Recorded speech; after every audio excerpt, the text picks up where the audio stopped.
Tonight I want to introduce somebody to you. Meet Sarah. Sarah is an entrepreneur, and you see proud restaurant owner there. What does it mean? Sarah was working for a cell phone company in her country, and she couldn't afford feeding her children. So she changed, and she took $500, all her savings, to start a makeshift restaurant. And she was successful. But when she wanted to grow her business, she tried to get some finance, some loan, and she couldn't get it because she couldn't get any official license. She had to go to her capital, Monrovia, in Liberia, which is 150 kilometers away. For us, 150 kilometers is not that far. But for her, as a lonely woman, going there is dangerous, point one, and secondly, she had to bribe the people to get the license. But finally, she was successful. She got her loan, and some years later, now she has a business which is worth $100,000. I wanted to meet somebody else. Meet Sandra. Sandra started her business with $15. Sandra had no secondary education. And when she was 22, she had children, but no husband. And she asked her mother, what can I do? How can I feed my children? Her mom said, I didn't learn anything as well, but we know from our grandma we have this soap recipe. We can make soap. So Sandra, she started at night with $15 investment and an empty cherry can to prepare soap. And after a week she had, already during daytime she went to sell the soap, she had 10 clients. And after a month she had 50 clients. But when she tried to sell her soap to companies, to shops, they told her, but you have no brand. It's not branded, you cannot sell it. You have no official business, we cannot buy it from you.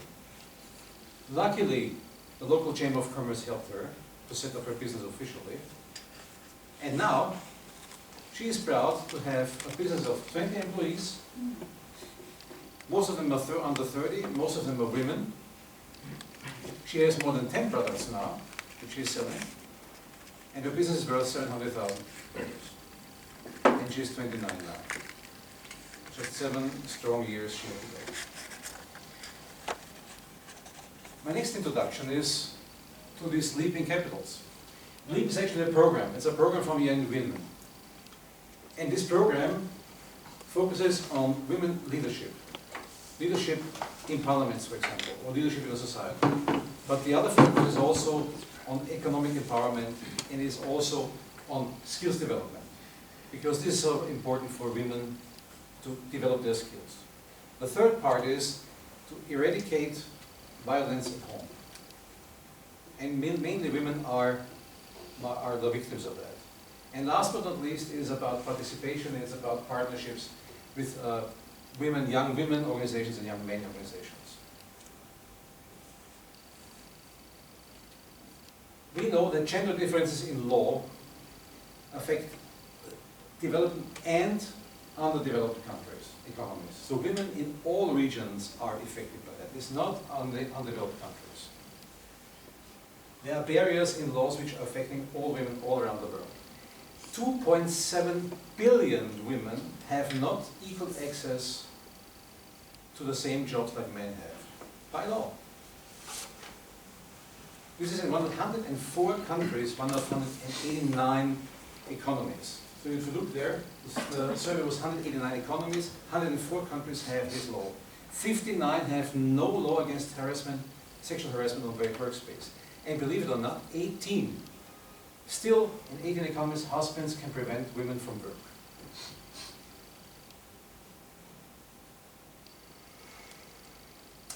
Let's look at some statistics. UNDP is doing every year a Human Development Index. And the Human Development Index focuses on life expectancy, knowledge or know-how or learning, and standard of living. We know that index more or less. I mean, most of us know about that. Then the second one is a sub-index, and it's the Gender Development Index, which focuses on the same criteria.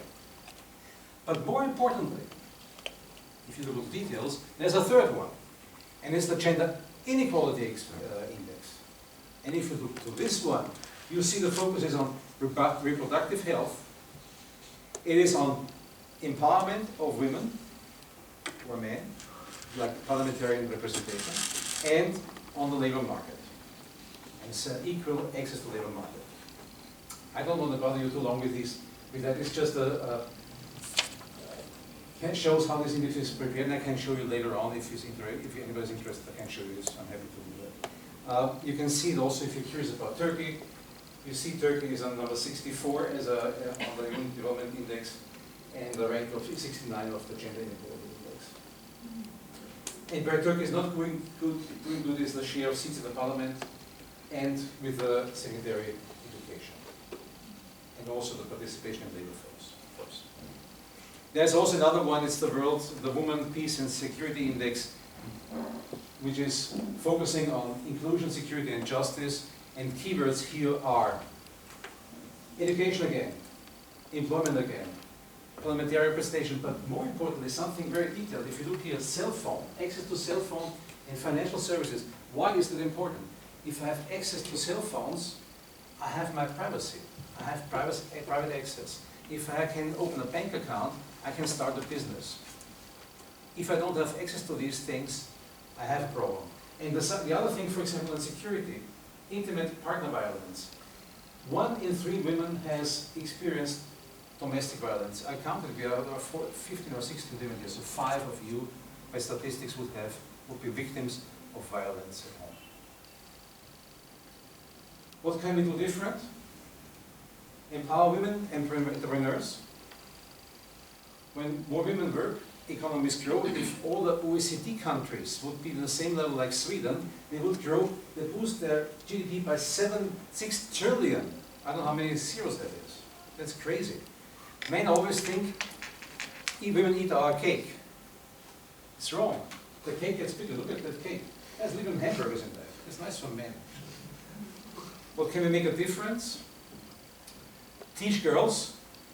Teach them and tell them there are women who go to space. Work on them and say, look, there are women who go to space, women flying planes. Support some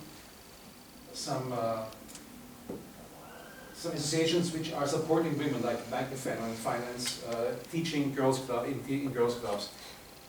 Buy fair trade products because they are female. Most women do that. And support World Vision. And there's some sentence I very quickly want to point it out. Tell a woman in your life that you care. So, I care about women.